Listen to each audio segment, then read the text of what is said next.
Shit's getting good, guys. Shit's getting good. Bienvenue à la VIICTIIMINUTE du 6 novembre 2020. The floodgates have opened. Les critiques pour la PlayStation 5 sont officiellement out. On couvre pendant une grosse partie du show pratiquement tout ce qui est PlayStation 5.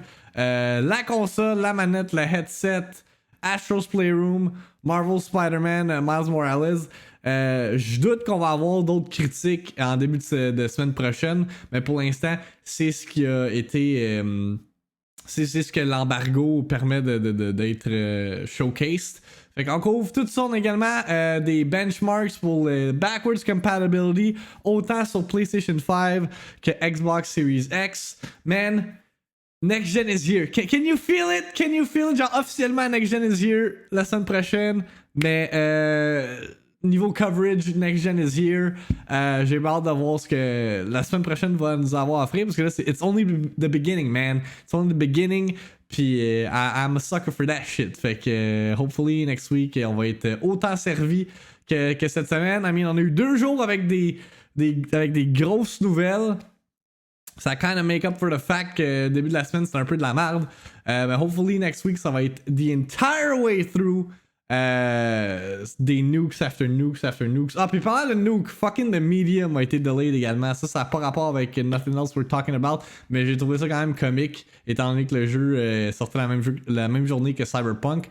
Ben, ça a été delayed. Not a big surprise. Puis je pense que le développeur va être bien content de pouvoir avoir son slot à eux-mêmes. Mais yeah, c'est juste un peu comique. Fait que je vous souhaite une excellente fin de semaine. On se revoit next week pour more next gen coverage. Puis enjoy la VIICTIIMINUTE d'aujourd'hui. Actualité. The ball is in Sony's court. Just fucking announce the stuff, please. Critique. En tout cas, the user score sur Metacritic est à 2.6. Rumeur. I don't know. I'm just sharing this on the internet. Discussion. C'est pas n'importe quel jeu là, c'est fucking Halo, ok? Réaction. Nintendo, what the fuck are you doing? La VIICTIIMINUTE avec Victim. En manchette pour la VIICTIIMINUTE du 6 novembre 2020. PS5 reviews are out. À pratiquement 6 jours de la sortie de la console. Les critiques sont live de various outlets. Là, Nebel il a partagé sur The Verge, VentureBeat, Game Informer and all that. Vous savez how we roll ici. On va regarder celle de IGN. Because IGN, biggest entertainment website in the world. Puis je vous rappelle que de notre côté, j'ai inventé un mot.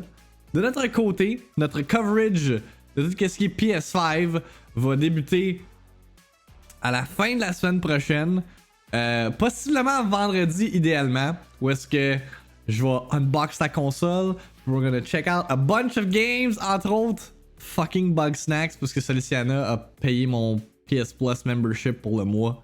Fait que, yeah, fait que je vais faire un beau post détaillant tout ça. Aussitôt que j'ai un estimé de shipment de la part de Best Buy, parce que pour l'instant, j'ai toujours rien reçu. Fait que be on the lookout for that. Sur ce, let's see what IGN's Luke Riley had to say on the PlayStation 5. After a generation of figuratively towering above its rivals with the monstrously successful PlayStation 4, one thing is certain. Sony's new generation contender will also loom large over its peers. Literally, this thing is massive. However, what the PlayStation 5 lacks in subtlety, it more than makes up for in potential, thanks in part to its amazingly fast SSD, but mostly to its truly remarkable new controller, the Dualsense. Ooh. While a good deal of what folks are going to be able to squeeze out of 2020's salvo of shiny new hardware may be bottlenecked to some degree by the screen that they own, the PS5's unique DualSense democratizes a next-gen gaming experience for all, delivering an amazing new level of haptic feedback that really needs to be felt to be believed.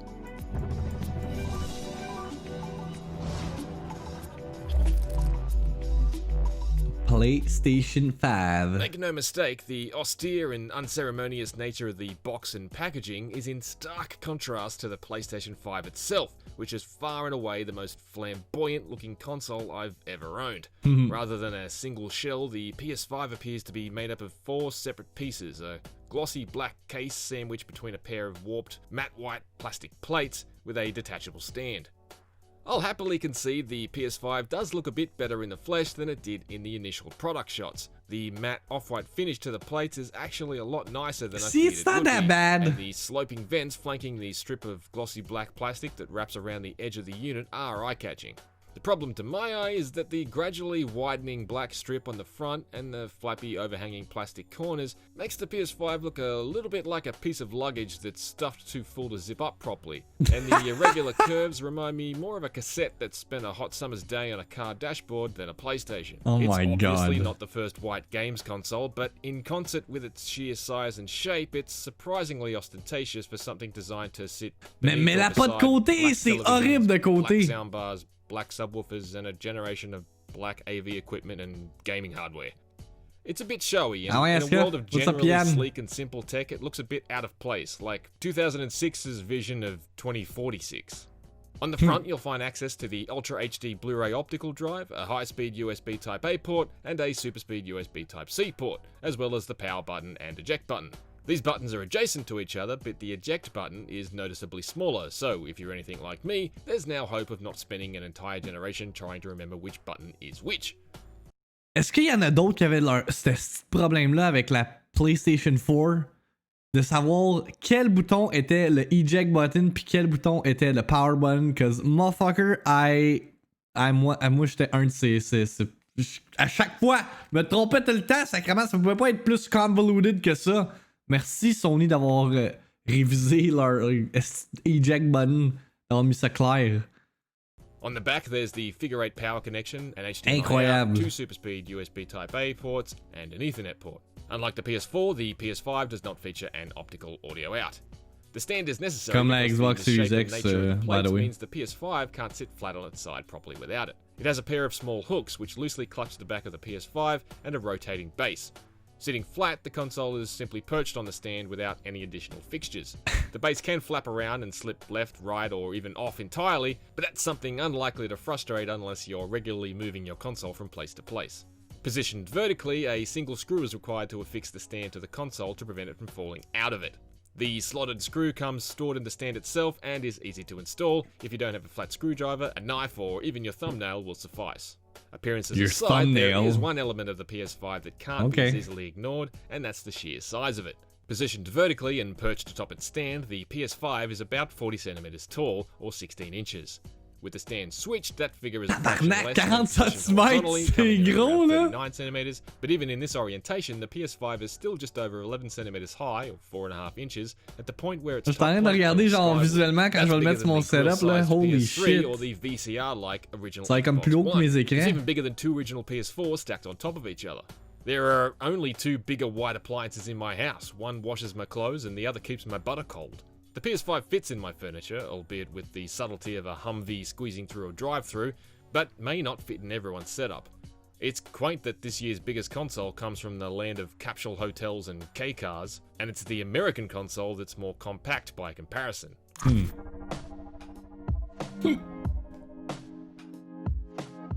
Initial setup is extremely simple. For PS4 users, the slim PS5 manual describes the ability to connect This your is PS4 what- this console is and what it's PS5 all to the about, same chat. network to transfer This is the saved new data, shit. downloaded content, and user information, though it doesn't outline the process. For me, the much quicker alternative was plugging in the USB hard drive I've been using as extended storage for my PS4 for several years. It's a cinch, and the PS5 can access your existing digital PS4 games. Ça me fait penser à l'interface de la For long-time Xbox. PlayStation users, the PS5 makes it very easy to browse your whole digital library and sort between PS5 and PS4 games. Oddly enough, there's a search field for PS3 games too, though it comes up empty.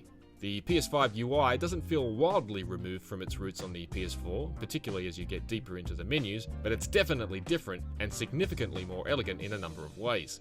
Now, a single tap of the PlayStation button in the center of the controller will bring up what Sony has called the Control Center, which is a little like a taskbar on a Windows PC. Checking things like current downloads and what friends of yours are online on PS4 requires a bunch of shuffling back and forth, up and down, and left and right through menu icons. The PS5's control center places all that info at our fingertips after one button press. The other key point of difference are dubbed cards, which are also presented on screen when you hit the PlayStation button. Some of these are just fluff, like links to newly published articles about games you're following on PlayStation and recent screenshots, though the activity cards seem to have the potential to be a little more useful. There's slightly frivolous information about how much longer it's estimated you'll need to complete a certain level or task, but there's also the promise of the ability to immediately view pre-made game hints without having to reach for your phone. For example, it was revealed earlier this week, the PS5 remake of Demon's Souls will feature over 180 help videos that players can opt to watch if they get stuck. The ultimate value of the PS5's activity cards is hard to gauge at the genesis of the PS5 though. Hopefully, developers will embrace them feature qui est très pro casual player là. Game and not turn them into lists of additional chores. There's other interesting stuff sprinkled. C'est genre ça là, c'est une fonction là, taguée Alexi Bros dessus là. Genre quand PlayStation ont fait cette feature là, il était comme pour les popcorn gamers comme Alexi Bros là, on va leur mettre des game hits directement dans la console, ils vont être contents. So, from a global setting to invert the Y-axis by default like the Xbox 360 used to do, to the ability to watch a friend play a game picture-in-picture while chatting to them as you play something else entirely. I'm not a particularly proficient multitasker, so I can't say I'm very interested in the latter, but the former warms my old-school upside-down heart. I'm gonna beat the logic, so. One of this generation's most important upgrades is the switch from traditional hard drives to solid-state storage drives, dramatically improving loading times across the board and potentially enabling games to load in new objects effectively on the fly.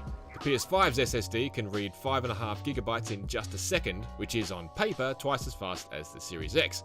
In practical terms, it means I could go from powering up from a complete shutdown to perched on top of whatever Manhattan building I last left Miles Morales on in a mere 45 seconds. That still leaves time to tap your toe, but once I was in-game, the time it takes to go from selecting a save to load to actually swinging through Spider-Man Miles Morales' open world is basically a blink. After generations of watching progress bars inching across a screen, it's pretty stunning stuff. I thought that was going to be the game-changing feature of the PS5, but to my surprise, it's really the DualSense controller that boasts the biggest potential.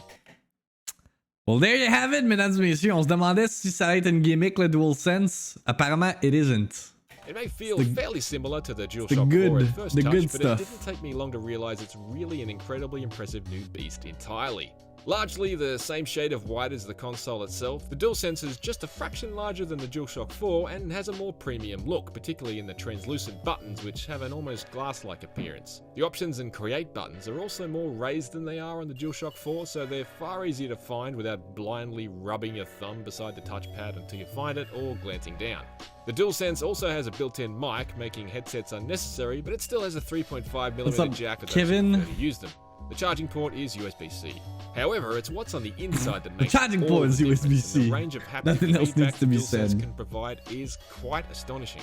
Nuanced rumble travels from palm to palm and with a wide spectrum of effects, from almost imperceptible pulsations to massive vibrations. The triggers not only buzz with force feedback like the Xbox One controller, but also fight back and introduce a brand new layer of immersion. It's seriously remarkable. Thanks for the info, the dude. Pre-installed platformer Astro's Playroom is a pretty wonderful tech demo for the DualSense and well worth experimenting with. It's a rich and fabulous demonstration of the new level of feedback the DualSense can output, and an adorable tour through PlayStation's long hardware history to boot.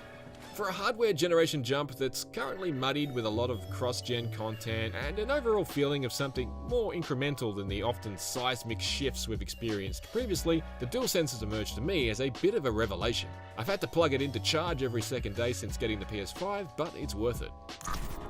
Mais c'est ça que justement, je jasais avec Méo tantôt avant que je starte le stream, c'est que avec la Xbox Series, t'as plus l'impression que c'est un upgrade. Parce que, tu sais, la manette reste la même, le UI de la console reste vraiment similaire comparativement à la génération précédente, tandis que, tu sais, le même argument pourrait être fait avec la PlayStation 5, sauf que, tu sais, juste le fait que le UI est différent encore là, il est très similaire, mais ça reste différent, mais comme juste le fait que t'as un new fucking controller qui est Oui, it's still the same in all of its sense, mais quand même, le fait que t'as du haptic feedback, des adaptive triggers pis tout ça, que la manette est plus grosse, tu sais, ça t'as plus l'impression d'avoir un feeling next-gen que juste un slight upgrade, là. It's same but different, yeah. Tu l'intention à jouer à Astro dans le stream? Yeah, non, je vais tout essayer les jeux quand je vais avoir ma PlayStation 5. Tous les jeux que je peux essayer, je vais les check out. In the power stakes, Genre, there's genre been jouer a une role demi-heure reversal ou une this heure à chaque generation, jeu, là, with je sais pas trop. Microsoft's new Xbox Series X arriving with reportedly 20% more grunt than the PS5. That said, it's a bit of a meaningless figure until we can properly examine how the Series X and PS5 cope with the same third-party games head-to-head. Regardless of the apparent power disparity, however, doubling the frame rate to 120Hz will also be on the cards with certain games, should your 4K TV support it, but personally, I suspect I'm going to get a lot more mileage out of these better resolution and lighting effects that players who opt for increased frames may be forced to sacrifice. Spider-Man Miles Morales, for instance, has the option to switch between a 30 frames per second fidelity mode with the maximum amount of visual flourishes and a 60 frames per second performance mode without things like ray tracing and other advanced lighting effects and temporal techniques providing a 4K picture from a lower resolution base. Fidelity mode was easily my preference, as without the slick lighting and real-time reflections, it was a bit of an anticlimax. Really? Despite all that horsepower under the hood, the PS5 is impressively silent, and IGN's testing is pegged it at a virtually inaudible 44 decibels at 58 degrees Celsius in the midst of Spider-Man Miles Morales. It's a refreshing change from my current PS4 Pro. Booting up Marvel's Spider-Man on that makes it sound like it's ready to be catapulted off an aircraft carrier. I know, this is no problem. PS4 was loud. Its lightning-quick SSD is also one of its weaknesses. It may say 825 gigabytes on the box, but that translates to just 667 gigabytes of usable space, which is significantly smaller than the Xbox Series X's 802 gigabytes of usable space. There's room for maybe a dozen games. Mais pourquoi Sony est pas allé avec un 1 terabyte drive? Je comprends pas. En plus, 825 gigabytes, c'est un chiffre vraiment random.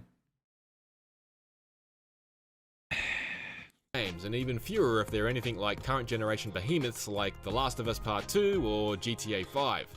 As I mentioned, you can carry on using any external hard drive you may have already been using in your PS4 and continue to play PS4 games off of it, but PS5 games can only be played when installed on the SSD. And while you can open up the top lid of the console to install an additional SSD for more internal space, there are currently no Sony-approved drives on the market.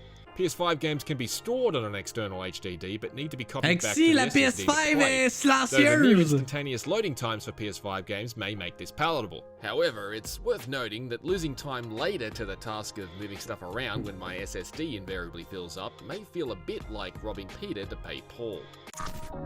Wait, what? That was weird. With a launch lineup dominated by games that are also available on PS4, that is not true. That is not true. Demon's Souls not available on PS4. Shut the fuck up. Punctuated with incrementally more powerful hardware revisions like the PS4 Pro, the PS5 doesn't quite land as a knockout punch yet, but it's definitely got the power and speed to be a real contender, although the jury's out on the stamina of that tiny 667GB SSD. However, while the PS5's well-considered UI and blisteringly quick loading times for PS5 games make it a pleasure to use, it's the Dualsense controller that's proven to be the surprise haymaker I never saw coming. It truly leaves other controllers feeling primitive in comparison. Like an 8 out of 10, ladies and gentlemen. Même score que la Xbox Series X. For more on the PlayStation 5, check out our in-depth review of the DualSense controller and our full unboxing video. It's a fair for everything score. Else on the new generation of gaming, stick with IGN. It's a fair score for sure. Il aurait peut-être pu aller. Mais l'affaire qui arrive, c'est que, encore une fois, Xbox Series X doesn't have any fucking games à part le Game Pass puis le backwards compatibility. Mais yeah, peut-être qu'il aurait pu aller genre une coche d'en haut. Like 8.5, but 8, man, c'est un fair score. C'est pas les consoles les plus hot de l'histoire. Mais comme je dis, on a quand même ben pour la PlayStation 5 particulièrement, le launch line-up il est fucking solide comparativement à tous les autres launch line-up qu'on a eu dans l'histoire des consoles. Là. Mais ça feel plus comme... Comment je pourrais dire ça? C'est comme si tu upgradais d'un iPhone 8 à un iPhone X, I guess. That's how it feels. C'est pas comme vraiment comme un new... C'est pas comme un huge gap, admettons, de N64 à GameCube ou de PlayStation 1 à PlayStation 2. Mais tu sais, comment un 10 à 10 serait possible? Il y a rien de parfait non plus. Non, mais je le sais, The Ringer, je m'attendais pas à ce qu'il donne un 10 out of 10 non plus, mais tu sais, comme... Comparativement au review de la Xbox qu'on a check out hier, tu sais, c'est deux scores identiques. Fait que là, le monde va regarder, le monde qui se fie juste aux reviews va être comme, ouais, les deux, y a pas une console qui est meilleure que l'autre, c'est 8 puis 8. Fait que ça va revenir à qu'est-ce que tu veux de ta console, qu'est-ce que tu veux this generation, tu veux-tu des exclusives ou tu veux une Game Pass machine? It's up to you. Fait que yeah, that's it for IGN's review de la PlayStation 5. Good review, good review. On a d'autres video reviews d'IGN à check out. Entre autres, Marvel Spider-Man Miles Morales. Si on check Metacritic, qui compile toutes les critiques des various outlets in the video game world, présentement à 84% de Metascore, ou 84 de Metascore. 3 mixed reviews, 47 positive. Fait que overall, some good scores. Let's see what our boy Jonathan Dornbush has to say on the game. That is so cool. C'est Fidelity Mode. Ah, nice! Ils ont précisé si c'était justement le mode à 30 4K ou à 60 FPS. As a superhero, but his first solo game proves developer Insomniac has comfortably hit its stride with this series. Marvel's Spider-Man Miles Morales is a worthy starring debut for Miles, telling as engaging a story as the original game while simultaneously improving upon pretty much every gripe I had with it. This may be a smaller package overall, but every facet of it feels more essential. And while it's available on PlayStation 4, it's best experienced as a gorgeous introduction to the promise of the PlayStation 5. All of the improved frame rates, lighting, and particle effects enhance the city just enough to make this former New Yorker achingly miss the city I once called home.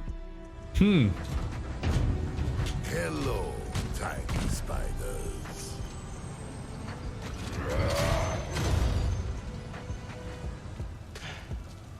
Actor Najee Jeter returns to the title role and gives Miles a sincerity, heart, and excitement that stands tall next to the other depictions of him out there, including Into the Spider-Verse. Spider-Man Miles Morales follows in the smart storytelling footsteps of the original game by ensuring the events of life underneath the mask come head-to-head with the Webhead's trials and tribulations. And while you're free to explore the full New York map from Spider-Man to take in its fantastic new Christmas time look and near-instant loading times, much of the story is rooted in Harlem. We get to know Miles' apartment as well as the neighboring blocks around him. And with militaristic tech conglomerate Roxxon building a new Plaza HQ in Harlem, this welcoming home neighborhood becomes the center of an engaging struggle as it fights to maintain its identity in the face of corporate takeover. Do you remember what we lost when Roxxon bulldozed this block? Miles Morales is a story worthy of its namesake. An exploration of the responsibility that comes with being a hero and the ways a hero's personal relationships can complicate those noble ambitions. More than anything, Miles just wants to do right by Peter, his family, his friends, and his new home. I won't spoil where any of the story takes Miles and his supporting cast, but it's a stirring and gripping Spidey tale that left me with goosebumps in its final moments. Ooh. The anticipation of where the series goes next is a thrill in and of itself. Ah, t'as juste manqué le review de la PS5, mais oh. Juste ça.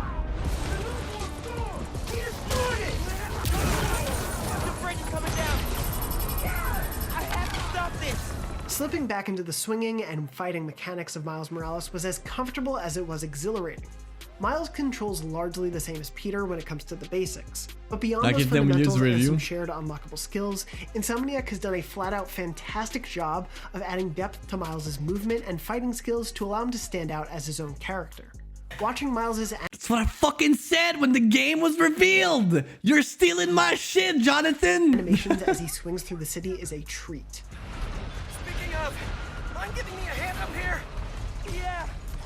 Hello, Feliciana. With combat, Miles has a few new tricks that mix up the fun. On the one hand, there's his bioelectricity attacks.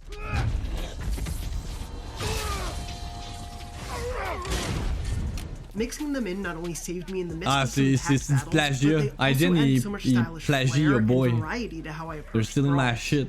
Playing on PS5, I love how they bring about one of the more fun uses of the DualSense controller, like the way the crinkle of electricity is simulated with haptic feedback. And venom-infused takedown animations are beautiful. Seriously, check this out.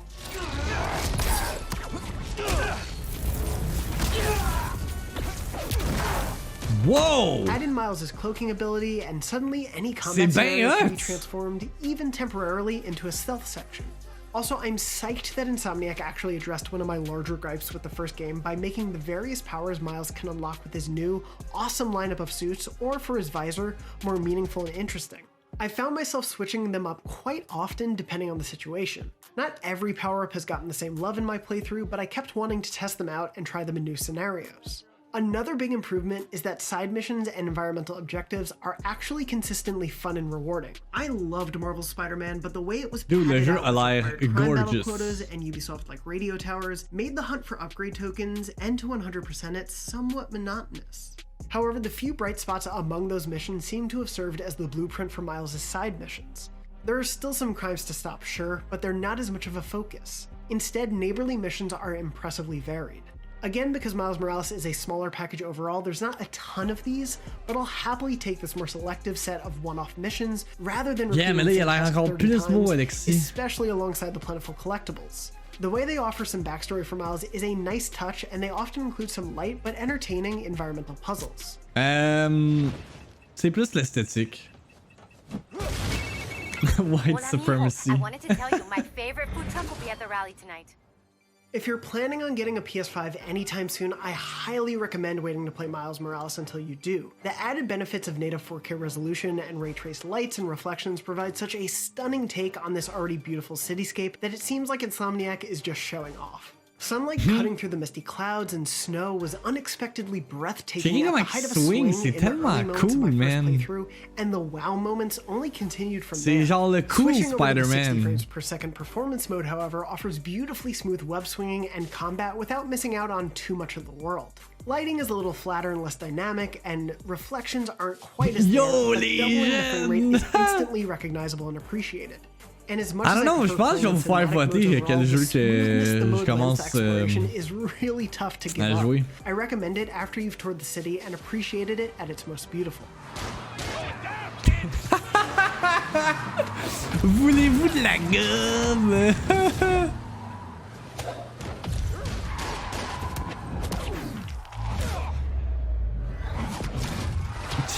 Oui, ça, il fait Spider-Man Miles Morales may not be quite as packed with content as the original, but it stands out as an essential story in Insomniac's Spidey universe. It earns its spot as a fantastic follow-up, telling a wonderful Miles-specific story while improving upon the fundamentals of the first game with distinctive moves and enemies. Sounds like a 9 out of 10. Way to break in your new PlayStation 5. It looks spectacular, loads fast, and makes fun use of the DualSense controller, the directional audio, and more. But regardless of which generation you play it on, it's a worthy follow-up to one of the best superhero games ever made. For more on Spider-Man Miles Morales, check out the first minutes of gameplay, the Into the Spider-Verse suit, and our review of the original game. And for everything else Spider-Man, you're already in the right place, IGN. Ton game de PS... Même pas Demon's Souls! Shit, Alexis. There you have it! IGN donne un 9 sur 10 à Marvel's Spider-Man Miles Morales. Yeah, man, the game looks good. That game looks really fucking good. What else do we have? Ah, ok, là on est rendu à Astro's Playroom. Les critiques pour le pre-installed tech demo qui vient sur la PS5. Metascore de 82 présentement. 33 positive, 7 mixed reviews. Un jeu qui est censé montrer les capacités complètes de la nouvelle manette, la Dualsense. Encore une fois, let's see what the people at IGN had to say on the game. For a free game that comes with the PlayStation 5, one largely designed just to showcase all the bells and whistles of Sony's next-gen DualSense controller, Astro's Playroom is surprisingly fun. This is a truly joyous homage to PlayStation history, as well as an experimental platformer I can only hope to see turned into a larger experience during the PS5's lifetime. T'as-tu vu ce que je t'ai envoyé, Alex, ce matin? Astro's literal playroom is, amusingly, the inside of your Mais oui, il PlayStation était 5 pissed. console, Yeah. with its CPU Plaza Hub offering you gateways to 4 main worlds. On va parler Each tantôt de offers ça. a unique approach to conveying sensation through the DualSense and features its own platforming hooks. All of it is fundamentally tied around the fun of using the DualSense controller. As the first real showcase, Astro's does a great job of showing how its Bloodborne n'est haptic pas feedback 60 allows FPS, players Alexis. to feel things like the trudge of a character walking through mud, or the difference between being in water versus being on a grassy plain. And once you dive in, there's no shortage of joy that comes from how Team Asobi has translated in-game surfaces, objects, and movement into different DualSense sensations. Hail hitting my bot on the head causes little pops of rumble to strike all around the controller. The pull of a bow and arrow requires Stop some the added pressure on the count. trigger, coupled with a Congratulations, satisfying you clunk played of yourself. the arrow Ouh! shoots out. 18 months de la part de Epic Joystick! Et on est rendu à 73 $ d'avancée pour le Novembre, let's go! Combines multiple DualSense features to produce a Là, je result win le review. greater than the sum of the parts. The combinations can be something simple, like running a finger up the touchpad slowly to zip Astro into a new suit, while the realistic sound of a zipper cinching up plays and the DualSense thumps depending on how slowly or I mean, we quickly you zip. could. Yes, If the haptic people feel feedback generous. plays a big part in all of this, like when raindrops start falling harder on Astro's head, and the pitter-patter tremble of your controller simultaneously grows. But it's the added hook of rain sounds emanating from the speaker that really made me think, oh no, I need to get out of this rain. C'est ça comme ça a l'air genre d'un nice The platformer. world-specific gameplay mechanics are where some of the studio's genius most lies, in mixing fun platforming curveballs with some of the DualSense's coolest sensations. My favorite of them is GPU Jungle's full robotic monkey suit, in which Astro scales upward by grabbing onto rock climbing handholds, which require you to alternatingly grab on with a trigger, representing one hand, physically turn the DualSense left or right to raise the other arm, and then grab a sais pas. subsequent handhold. Broken up by cables the monkey can spin around and launch off of, some handholds necessitate you Yeah, only non, squeeze c'est ça, the y a- trigger c'est pas comme une slightly, mascotte. or risk causing them to crumble and drop you to your doom, making this mechanic a Une real mascotte test of très delicacy. Other suits noteworthy. have Astro hopping into a spaceship, which offers a nice balance of joyously zooming around and precise movement needed to Ah oui! survive. The frog suit, meanwhile, with Pulling Springs, is an absolute treasure. J'ai vu ça in aussi its passer, use, mais though oh. the levels are not necessarily my Twitch, favorites. man. The reproduction of a spring coil via But haptics, that the sweet triggers, ad and the revenue. speaker is outstanding, but its mid-air sensitivity led to a few easy jumps being missed. And the final suit turns Astro into a ball in challenging but very familiar rolling ball puzzles I've played in plenty of other games. The only use of the DualSense that seemed superfluous to me was the microphone. I've seen uses like blowing into a mic to get an in-game fan to move since the days of the original Nintendo DS. What did we fucking tell you? No one wants to blow into a microphone on your no one wants to blow on the controller. Stupid. So it doesn't necessarily bring anything all that fresh here, but at least it's used sparingly. Of course, it's worth mentioning that for many, simply holding the controller through all its intense rumbling and trigger resistance could be difficult or damaging, while others may not be able to hear what's coming through the speaker. The PS5 at a system level lets you shut off or adjust the DualSense's added feedback. And if you were to play without the feedback, Astro's Playroom is still a fun and at times challenging platformer with plenty to discover. Challenging, you say? The hidden puzzle pieces celebrate PlayStation console history all the way back to the original, while each of the main 4 worlds holds hidden artifacts belonging to the Ah, c'est bien cool, le PlayStation Eye. And don't worry, PSP and Vita fans, you aren't forgotten. As you're exploring Playroom's levels, you'll also stumble across Astrobots wearing a blue cap and holding a camera. That's the signal for a reference to a PlayStation game, and levels are littered with them. Much like with the hardware artifacts, every era of PlayStation is represented in some truly hilarious and heartwarming ways. While hunting for realistic depictions of PlayStation systems or spotting a robot wearing the costume of a beloved PlayStation mascot may stick out, it all feels of a piece with Astro's charming overall design. Running at a smooth 4K 60 frames per second, Astro's 4K 60, and Alex. require huge draw distances or populate the screen with hundreds of Ça aurait pas enemies, eu de but sens it's que le jeu est certainly pas 60, là. Natural Un jeu de environments come même. together with PS5 internal parts and other pieces of hardware, cleverly blending the environment. Mais with vous aurez payé 20$. It's shit! Astro's Playroom surprised and delighted me. This PS5 pack-in most certainly hews closer to a technical showcase, essentially a loosely structured sandbox to mess around in and discover what the PS5 has to offer. But it has enough collectibles, creative ideas, and genuinely best exciting move. uses of the DualSense that PS5 owners shouldn't brush this one aside in the launch lineup. After months and months of hearing how the DualSense would immerse me like never before, Astro's Playroom put promises into practice and impressively proved what's possible with the PS5's new controller. For more on Astro's Playroom, check out gameplay from the Twins. Savez-vous ce qui aurait été killer avec ce jeu-là? C'est que tu peux créer tes propres levels. Genre un Super Mario Maker style. What the fuck, c'est quoi cette cochonnerie-là sur l'écran? C'est dommage laid. Genre que tu puisses comme créer tes levels puis implémenter encore plus la technologie de la DualSense. I mean, c'est peut-être un peu trop de demander, mais comme si ça aurait pu être une possibilité s'il y avait mis le temps, puis ça aurait étiré la longévité du jeu. But yeah, 8 out of 10 IGN, good review once again pour Astro's Playroom, qui met en vedette encore une fois toutes les fonctions de la nouvelle manette, la DualSense.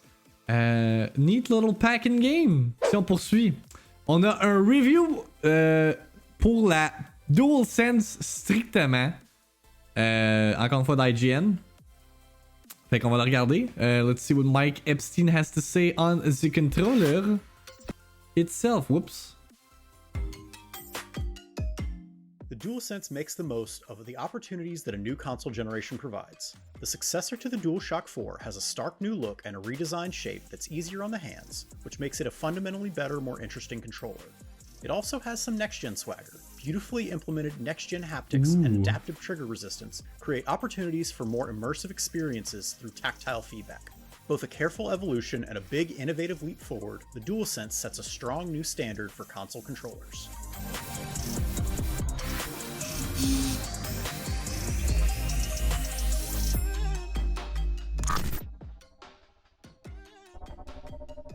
Okay, review the design. The overall shape has changed just slightly. It has longer, beefier handles which rest and fit in your hands better because there's simply more controller to grip. Weighing 282 grams, it's considerably heavier than the DualShock 4's 215 grams. Yes! That weight is well balanced though, and ultimately leads to a Je more veux pas une manette que j'ai feeling. l'impression que je peux snap Aesthetically, en the deux. DualSense feels like a La dramatic DualShock shift 3, from I the hated DualShock 4. that. Its smooth curves and two-tone color scheme feel like a paradigm shift after 3 generations of discrete C'est une single-color extension de Sony soi. gamepads. And there's an incredible attention to detail. From the way the side panels flare up just a little bit on either side of the touchpad, to the textured grip on the back panel, which is actually made using tiny, almost indistinguishable versions of the PlayStation face C'est button. quasiment même pas visible. Checkez ça. Il faut vraiment que, genre, que tu zoom in pour voir comme tous les petits PlayStation buttons sur la grip en arrière. Shapes. The layout of the DualSense comes over intact, more or less, from the DualShock 4, but there are some interesting new changes to some of the buttons, as well as new features that enhance gameplay in exciting ways. The buttons and D-pad push back faster than their predecessors Nanotech. and have a little bit more travel, both of which make them feel less squishy and provide a better sense of feedback. While I wouldn't call them clicky, there is a clear sound and feeling when you fully press the face buttons or the D-pad.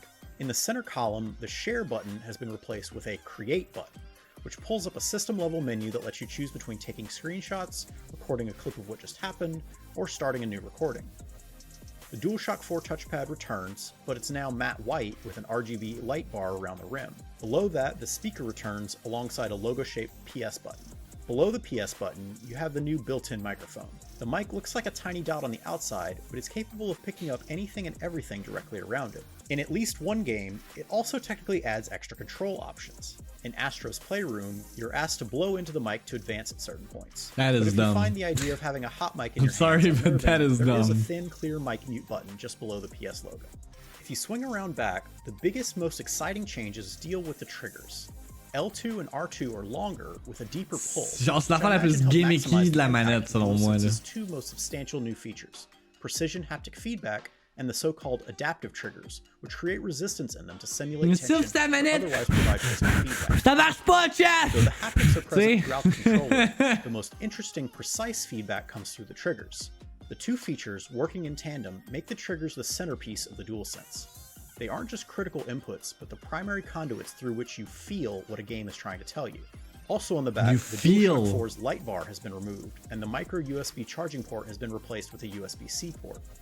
Battery life is still J'aime le fait qu'ils font juste hey, In my USB-C. personal testing, I Okay. found the controller lasts around Nice. 10 to 13 hours, which is long enough that you don't Hang on, j'ai parlé par-dessus, parler de battery life, this is important, excusez. Found the controller lasts around 10 to 13 hours. Oh, which is long enough 10 à 13 heures de battery life. But short enough that you'll frequently find yourself running low on power.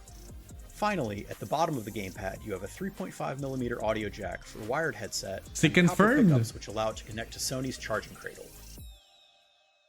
Parce que tantôt il est en avance, fait que... Non, pas encore, non, c'est ça. The leap from the DualShock 4 to DualSense truly feels like a next-gen experience. In playing some of the PS5's Yeah, launch j'ai lineup, vu, including Astro's Playroom, Spider-Man Miles he Morales, pretty much and won. Bugsnax, the refined design and new features of the DualSense do wonders for PlayStation gaming. Independent of the new features, Georgia the avec ses DualSense bleus. is Sony's best controller to date. Its larger chassis and longer handles fit better in your hands, Damn, making it fuck easier to Trump. hold for long stretches. Its buttons are more responsive and have a more satisfying press. And the grip, while only very slight, is enough to hold your hands in place even when they get sweaty. New, it would still be a huge upgrade.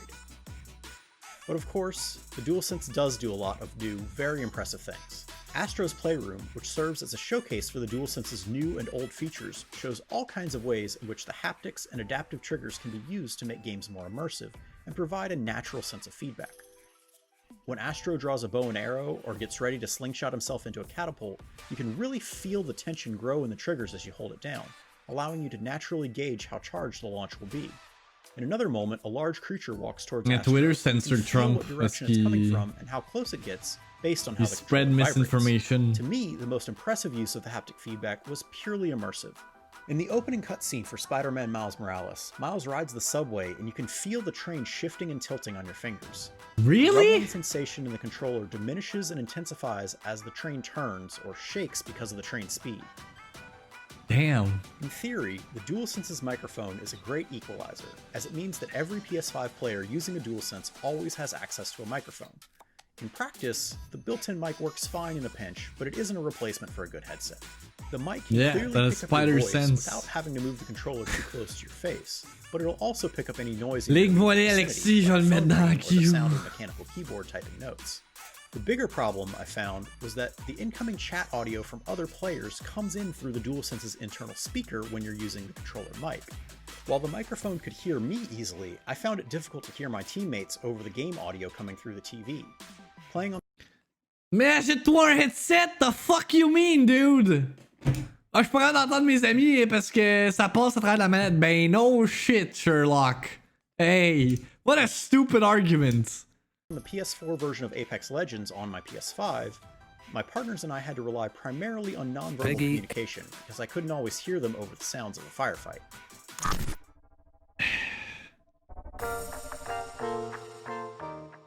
With the DualSense, Sony has both made a more comfortable gamepad for traditional gameplay and introduced some very exciting new features. The haptics and adaptive triggers make an immediately noticeable difference in games that make use of them, and they offer the exciting potential for new and interesting gameplay experiences. Except for battery life, which remains a weak point, the DualSense controller is everything that you want to see in a next-gen upgrade. Ooh, coverage, everything you be sure want to check see out in a our next-gen reviews of upgrade. PS5 9 out and of the 10, PS3 mesdames et headset. messieurs. And for everything else, keep it locked to IGN. Shit, dude. PlayStation 5 has an integrated playtime counter showing you how many hours you've spent on a game, chose qui n'avait pas été mentionnée dans le review d'IGN du moins. Ça, c'est une affaire que je trouve fucking cool parce que justement sur la Switch, tu peux justement voir combien d'heures t'as investi dans chaque jeu. Puis sur Xbox One, puis sur PlayStation 4, none of that was integrated. Mais maintenant avec la PlayStation 5, ça va être le cas. Ça précise that no need to wait until playtime shows up. Precise, no rounded numbers. Puis supports PS4 games as well and shows already available playtime. Pretty neat stuff. Pretty neat stuff. Comme ça, tu peux savoir exactement combien d'heures t'as investi dans un jeu. Moving on, on a... OK! This is the good stuff. Our people chez Digital Foundry ont testé plusieurs jeux backwards compatibles sur la PlayStation 5, voir qu'est-ce qui est optimisé à 60 FPS avec le boost de performance de la PlayStation 5 et qu'est-ce qui n'est pas. Donc, it's a long video. On va voir si on l'écoute au complet. Si c'est endormant, I'm gonna skip it. Previously Si on Digital c'est Foundry. interesting, on va l'écouter Without au giving complet. anything away and not talking at all about platform comparisons, I think people are going to be surprised. That's my takeaway. There are surprises here, right? Yes, I think we can agree on that. Je vais le mettre ça en Hey, x2. everyone. So yes, next generation consoles. On We l'écoute. promised you surprises, and here they come. PlayStation 5 backwards compatibility. My man It's got a not haircut. good news. It's great news. It's amazing news. It's much better than anything that we were possibly imagining, and we can imagine quite a lot. And joining me to discuss it, John Linneman. Hey, Rich. Yeah, I think we've both been spending a lot of time playing some PS4 games in here and constantly surprised by how good this is. This is awesome. Yeah, it's amazing, really, because again, this bizarre sort of, I'd say it's like a lack of communication from Sony about what we were actually going to be getting. There has not been much discussion from Sony at all about the situation with backwards compatibility. Back in March, with Mark Cerny's Road to PlayStation 5 presentation, there was this talk of how they're testing the top 100 games. And then there was this kind of clarification that Mais this l'affaire was qui arrive avec for- cette présentation-là, c'est que personne n'écoutait parce que c'était endormant as fuck. I think running the games with enhanced aspects of the PlayStation 5, the faster CPU and the GPU. And then there's this kind of massive radio silence right up to the pre-order period. And then since then, still conflicting messages. So I think we need to get this right out in the open. Every game that we've tested, bar perhaps one, runs with the full power of the PlayStation 5, the full CPU clocks, the full GPU power, and just like Xbox Series X, the effects can be absolutely phenomenal, transformative, to the point where we're just sort of blown away. So what do you reckon about that, John? Yeah, absolutely. Sekiro était pas un full 60 FPS. Games, it's really transformative to the point where it almost feels like what would have been a full 60 remaster in the FPS. past. So PS4 Like you look Pro. back at something like God of War 3, the remaster version on PS4, it kind of feels like you're getting that just about just by playing some of these games that already exist on PS4. But I do think it's worth pointing out that this is not the same Evil Within? as some games like Days Gone, Ghost of Tsushima. They actually received enhancements separate from the normal BC mode. So they actually run at a full 60 frames per second, and we'll talk about those in a separate video. No drops. This is just about games that are designed for PS4, haven't been updated for PS5, and basically drops we're as showcasing well. the results we got. Yeah, I mean, that's pretty amazing never mind. just off the bat. The fact that, Sony first-party games that were, traditionally locked to 30 frames per second, Tsushima, Days Gone, I don't think we can understate just Unplayable. how transformed Garbage. they are running at 60 frames per second. I mean, Trash. this is a topic for another video, but we can't not comment about it. It's pretty amazing. But yes, you're quite right. One thing though, caveats that we've got to talk about with backwards compatibility, similar to Xbox Series X, which is this. Backwards compatibility cannot break a game that has a 30 FPS frame rate limit. So, one example here. In fact, let's show it. We've got here Rise of the Tomb Raider running in 4K mode on PS4 Pro, and yes, it's the geothermal valley, and it's running pretty much at 30 frames per second. It caps out at 30 frames per second. There are some dips beneath. PlayStation 5 can clean up those performance drops under 30, but it will not take you above 30 unless you use the 1080p high frame rate Okay, mode. dans ce So that sens-là. is, a profound limitation to all of the backwards compatibility solutions here. There's nothing that can be done about that unless the developer goes back in and patches the code.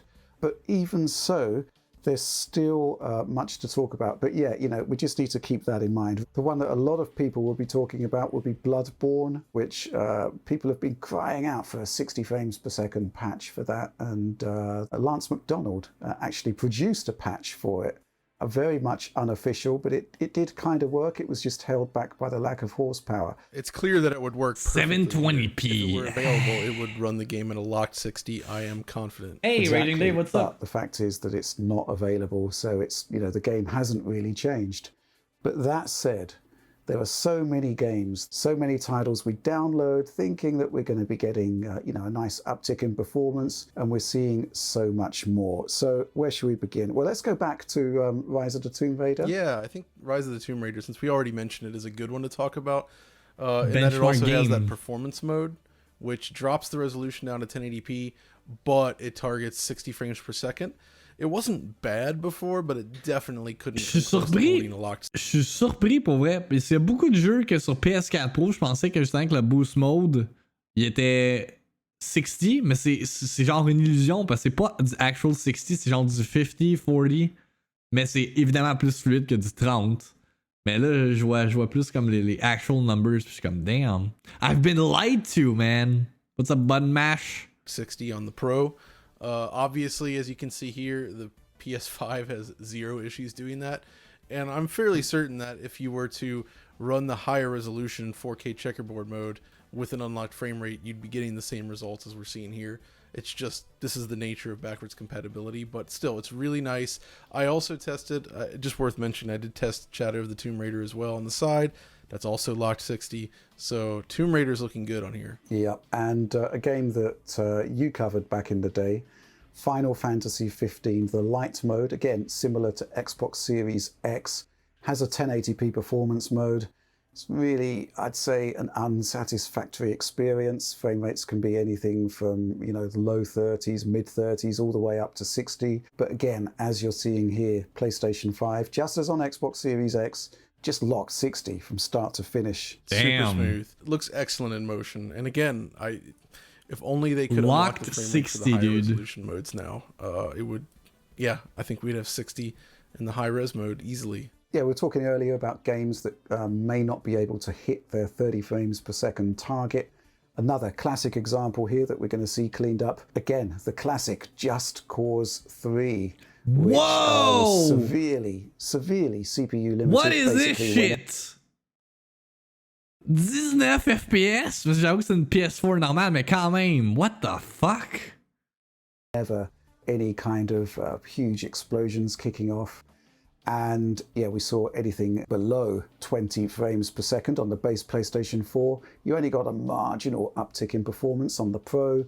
Not really worth bothering with, but here again, the power of the Zen 2 CPU cluster in PlayStation 5. I just put this game really through its paces. I didn't see any drops beneath the target 30 frames per second, and again, I just couldn't see any reason why this game couldn't run at 60 if the frame rate cap was removed there. On top of that, the PS4 version I think runs at 1080p, so it is a little bit sharper than the Xbox One version, which would have been limited to 900p on Series X. So it could still be sharper, but it is what it is. But I think Series X is 900p. Jungle-like environments, the next one is one that I think we all wanted to test.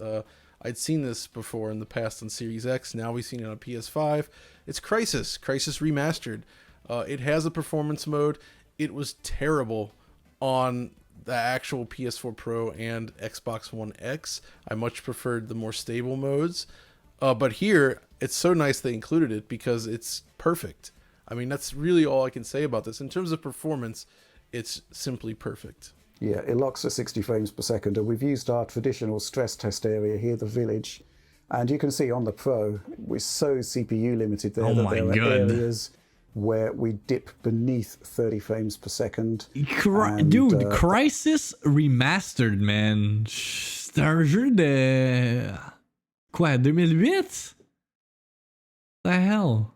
The whole thing just runs at 60 on PlayStation 5. Oui, c'est lui, Adro. There is the thing, though. There is a caveat. I said perfect, and that's not entirely true because there's actually a couple issues here. There's still this checkpoint stutter, which seems to occur on every version of the game. So every time you hit a checkpoint, the game just sort of seizes up for a moment. That's annoying for sure. The game will have to be updated to fix that if it's possible at all.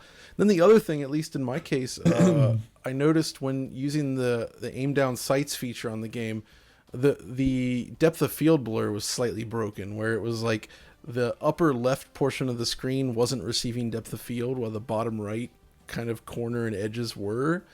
So it looked weird. And I also spotted a few random like red rectangles, but I'd seen that before when I first covered the game on occasion. So I think it was like a continuation of that glitch. But still, aside from that, it's very stable. Yeah.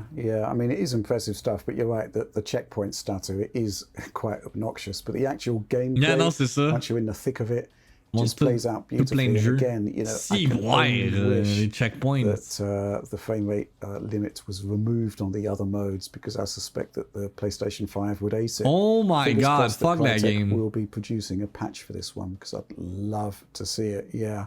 We're going to pivot now to another traditional Digital Foundry benchmark test, which is Hitman, the original, on PlayStation 4 Pro here, 1440p resolution. But the Paris stage here, it runs with, well, traditionally we've kind of suspected it was a CPU limitation. Our tests on Xbox Series X suggest there may well be some GPU issues as well. But regardless, you're seeing the footage playing out here. It's anything from, you know, the low to mid 30s upwards on PlayStation 4 Pro. And again, PlayStation 5 locked 60 frames per second. It just keeps happening over and over again, and I love it. You just load up these games, like, I wonder how it's going to run. Lock 60. I mean, it's not the most exciting in terms of talking about the play-by-play here, but it's awesome. Like, it's great to see this. I guess the only thing here is that when you tested this on Series X, I think the Xbox version supports native 4K, and that did show some dips, whereas on PS4 Pro it was capped at... On a pas lu hier que la PS5 faisait pas de 1440p. I'm confused.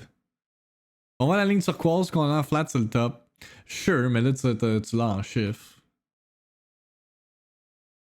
I'm confused.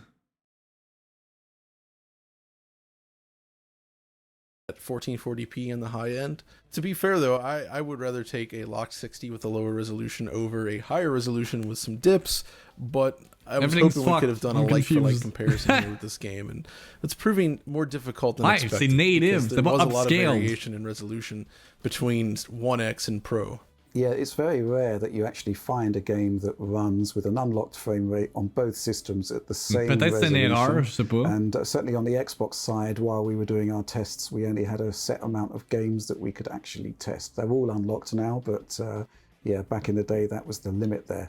But going back to Hitman for a minute there, John, I think it's worth pointing out that actually the 4K 60 mode that we've got here actually runs mostly at 4K 60. There are only occasional dips, certainly in the Paris section here. And of course, Hitman allows you to choose between a 2160p mode and 1440p. So you can match PS4 Pro / PS5 here, and obviously works just the same. Ah, parce que c'est des jeux de PS4, that's why. Right, c'est les jeux de PlayStation 5 qui ne sont pas 1440p. There you go, voici la précision. It makes sense, parce que sur PS4 Pro, tu l'as le 1440p. Fait que why the fuck wouldn't you have it sur tes jeux de PS5? Now I understand. Do you understand, chat? Est-ce que là c'est tout décortiqué ou faut que je l'explique plus en détail? Fucking kids. Same, locked 60 frames per second. But regardless, we'll talk about this in a bit, because there is a fundamental difference between Series X and PlayStation 5. Parce que la résolution, parce que tu sais, l'article qu'on lisait hier, Phil, c'est que la PS5 ne supporte pas 1440p. Mais ça, c'est pour les jeux de PlayStation 5. Mais là, c'est backwards compatibility. Fait que sur la PS4 Pro, t'as le 1440p. Fait que ça serait cave que, genre, dans ton backwards compatibility de PS5, tu peux pas aller 1440p. Mais c'est les jeux de PS5 spécifiquement qui ne peut pas avoir une résolution de 1440p, tandis que les jeux backwards compatibility, fait que les jeux de PS4 peuvent avoir cette résolution-là. Make sense? Il reste 19 minutes. Yeah, man, let's go. That, you know, the PlayStation 5 can only tap into the PS4 and the PS4 Pro modes. So, you know, a game that ran at 4K on Xbox One X will run at 4K on Series X, whereas on PlayStation 5, it can only operate at the same resolution as the Pro version. So yeah, Hitman is a classic case in point here, where it actually runs at 4K on the Series X, and it runs at 1440p. So yeah, this is very definitely still mostly a test biased towards CPU analysis. And, you know, as expected, PlayStation 5 aces it. It's just fantastic stuff. And another game we had to test Okay, Richard, we got to talk about this next one. This was actually the first game that I tested because people love to joke on it, but I like Knack. I actually think it's a fun game, especially the sequel. And it's also a game where, famously, it's never quite run properly. They opted to leave the frame rate uncapped, and that always drove me crazy. The PS4 Pro got a patch, and in the 1080p mode, it actually got reasonably close. But there was a high-res mode, 1728p, which was just, it was not smooth at all on the PS4 Pro. But thankfully, now that we've reached 7 years later, new consoles out, we can play it in this high-resolution mode, and for the first time, it's locked 60 frames per second in Knack. You must be in heaven, John. This is great. Like, I'm seriously like, okay, I'm gonna play this for real because like I think it's a fun little game, and yeah, seeing this run credibility revoked by 60 like this. Close the video. Wow. It's funny because it's one of those games that's kind of like occupied a space in my head for some reason. Maybe it shouldn't have, but it has. But here it is, and I'm really happy with the results. I love it too, perhaps for a very different reason, which is that if you consider the teraflop differential between PlayStation 5 and PS4 Pro, 10.3 versus 4.2 thereabouts, you've basically got a 2.45x multiplier in GPU performance, moving from one generation to the next. And Knack, funnily enough, actually is the game that shows that better than any other title, because in the high resolution mode, 1728p, you can actually drop beneath 30 frames per second. Damn. So PS4 Pro, what the fuck? It comes up here in the frame rate test as about 27, but I think elsewhere I've actually seen it drop as low as 24 on the Pro. But again, this is a recurring theme. It just does not shift from 60 frames per second on PlayStation 5. It's just flawless. It's brilliant. It really is. Yeah, it's a game changer for this. And this also applies to the much smoother but still not perfect Knack 2. So you can play Knack at a full 60 FPS. It's great. One of the other games I tested early on, so you tested this on the Series X originally. It's The Evil Within 2. I'm a big fan of this game. Like, I really love this game. 60. And on both consoles, you know, the default was targeting 30 frames per second, but they did add in this sort of unlocked frame rate mode. And the Xbox Series X, running in higher resolution than Pro, it wasn't enough to actually lock it to 60. I mean, it was better, a lot better, but it just couldn't get there. So I was really thrilled to see when I loaded this up. I played for the first hour or so into the city, ran around there. It's basically flawless. I mean, it's really stable, 60 frames per second.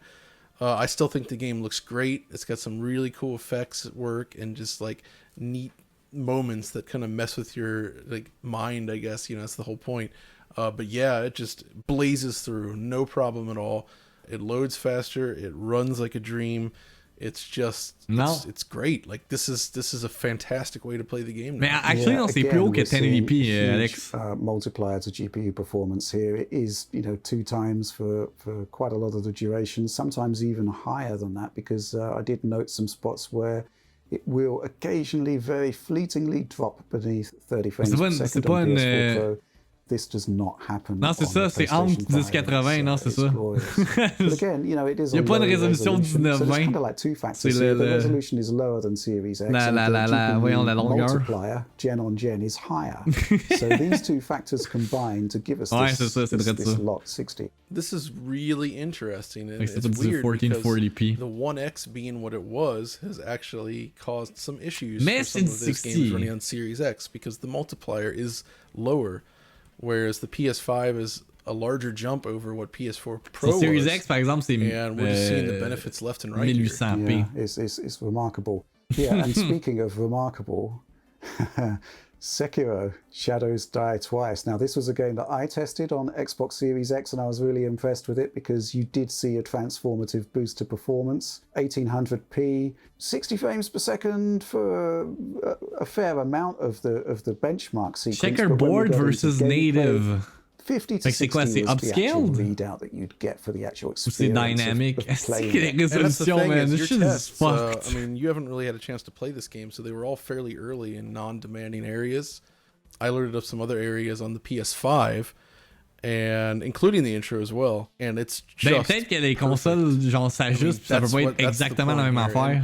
This is a perfect example of checkerboard rendering 1800p versus native 1800p. Ça veut dire quoi, The checkerboard? visual difference between them is so minuscule, but the performance boost is much more significant here.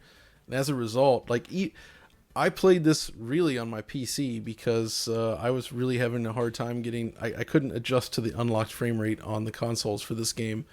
And even on my PC at the time, I haven't tested it lately, I was still getting weird little stutters and hitches here and there. Native. None of that is a problem on PS5. It looks super clean. Are you... Okay, full c'est HDR, vrai? Or you're memeing? just rock solid performance all around. It's so good that I'm actually thinking I would like them to re-release a pre-patched version of this game on a disc, because I would buy that in a second. Yeah, I mean, it is remarkable. I would say that this is one of the more successful checkerboarding implementations. I mean, there are a lot of good ones out there, but this one, it's really difficult to tell the difference between the PlayStation 4 Pro output and the Xbox One X output. And that pays off in spades on PlayStation 5. It's just a really phenomenal turnout here. And I think we're going to keep the focus on From Software games for now, because let's take a look at Dark Souls 3, which again had a really unsatisfactory PlayStation 4 Pro patch, which all it really did was unlock the frame rate, really, nothing more. Which, weirdly enough, if we had had the same patch for Bloodborne, we'd be in a much better position with that game as well. I mean, you did the capture here for Dark Souls 3 running on PlayStation 5. Again, it doesn't budge. It's 60 frames per second throughout. But, you know, you're a fan of these games. What does this actually mean for the Dark Souls 3 sur Xbox again, One. I actually finished this game on the PC just because I wanted the smooth 60 frames per second. I didn't really even have a save handy for this. But these games just feel better at a stable frame rate. I've felt this way ever since the series came to the PC. A stable 30 is acceptable enough, but they never even really got there because of the frame pacing issues in consoles. Having both this and Sekiro running at a locked 60 frames per second, and I mean locked 60 frames per second, it makes them like genuinely great versions to play now. And yes, this one is limited to 1080p, which is unfortunate, but it still looks good enough, I think. And just having it at this frame rate, it's something we've not had before with these. Even Dark Souls 2, when it received the enhanced version for PS4 and Xbox One, maybe the Pro and the One X fixed it, but on those original base machines, they were not 100% locked 60. So this is one of the first times I think we've ever had this, where you can actually go back to one of these classic From Software games, play them all the way through. I don't care, man. Presumably, I haven't actually played all the way through them on the new hardware, but I don't see any reason to think it won't be completely locked. Yeah, I mean, we are looking at such a huge multiplier in both CPU and GPU performance compared to the base machine, let alone the Pro. It's just inconceivable. Because j'ai retourné 2 TV 4K, on est retourné une. That said, I think we do need to address a couple of issues that we did come across. I think from my perspective, there is the sense that the testing regime mais vu 4K, ça va être Marvel Spider-Man, Demon's Souls, not fucking Dark Souls 3 that I've already played. Like the thousands of games that are available, but we are finding small issues, suggests that users might come across some issues on their own library of titles. I guess the place to start is actually, people may have seen recently there was some news about some Ubisoft games that weren't supported. We discovered that they are in fact supported and that they do install and run, but there's a warning message that pops up when you try to play it. And this happens with a surprising number of games, like Doom Eternal's on this list. You start the game, it pops up this little message saying that you may have an issue playing. Now, the thing is I haven't actually encountered any problems with these games. They actually seem to run fine. So I'm really not yet certain what these warnings entail and what kind of issues we were going to run into. I mean, Sony has been prudent about this in the past, like on PlayStation 2. PS1 games on PS2 that had issues. Most of those issues were very, very small, or just little tiny visual glitches here and there. Not a huge deal, but the games mostly still worked. But here, I'm not really sure what's going on and what we should be looking for, and whether it'll actually create, I mean, it could be a problem that crops up way late in the game. It may just be some weird, obscure thing. It's really hard to know right now. Something which we did discover, I mean, obviously, Assassin's Creed Unity, we had to go back and test that disc version. It's confusing. It ran gloriously on Xbox Series X. But looking at the footage here... Hang on, est-ce qu'il est en train de parler de Assassin's Creed Unity? C'est ça que j'ai entendu? Creed Unity, we had to go back and test that disc version with the unlocked frame rate. It ran gloriously on Xbox Series X. But looking at the footage, c'est le pire jeu. That's exactly how I feel. Curious is happening. It is not locked 60 on PlayStation 5, even though, you know, GPU power, really? We're talking 10.3 teraflops versus 1.84 teraflops. It's a huge increase in GPU power. The CPU, we've already established that it's miles better than Jaguar, and yet we can't lock to 60 frames per second here when we could on Xbox Series X. So yeah, I couldn't quite believe that when you told me about it. You sent over the footage that we're looking at here, and I do have a theory. I suspect that the CPU clocks are actually fully enabled. You're getting the full CPU performance because, you know, when you're in the busy outdoor cities, we spend a lot of the time at 60 frames per second, just like on Xbox Series X. However, it seems to me that when there's a lot of alpha effects on screen and when there's like close-ups in cutscenes... Yeah, the bokeh depth of field is very heavy in this game, notoriously so. Yeah, we actually see a drop in performance that you don't see on Series X. Now, I know that game developers, they have to test their PS4 games on PS5, and they've got a little option on the disk authoring tool that says, right, you've got to run the GPU at PlayStation 4 standard clocks. It's a little tick box. And I suspect that might be what's happening here. Maybe there's a compatibility issue that means they need to run ta console, ça drop à 37 FPS. And that wouldn't really be a problem on the actual patched version of the game because... Non, mais c'est ça, il y a des jeux qui sont mieux sur Series X, des jeux qui sont mieux sur PS5. Unpatched version, the unlocked c'est pas que une console est meilleure qu'une autre, là. Having some issues. And the fact that other games like Syndicate and other Assassin's Creed tangential titles from Ubisoft were on the compatibility issue list makes me think that there's something with this engine that sort of pushed them to enable that, maybe some sort of compatibility issue we're not seeing. And like you said, because when the game is fully patched, it's not unlocked. I'm sure if it was being tested by Ubisoft or whoever, they would be testing that version, not this unlocked patched version. So this is one of those weird special cases, and I think you're probably right about this GPU thing. And it's also worth noting a couple other little details. You don't get the automatic 16x anisotropic filtering that you see on the Series X, so that's a little bit of a miss. Shot the fridge in that space tower. And curiously, so this is really interesting, is Choose wisely. It all runs in HDR, but it's tone mapped. So Series X actually does auto HDR, which is like a sort of a way to compute what the HDR signal would look like from an SDR source, and it's really doing some work on it. Whereas on the PS5, it's always outputting HDR if you're connected to an HDR display, and that applies to PS4 games.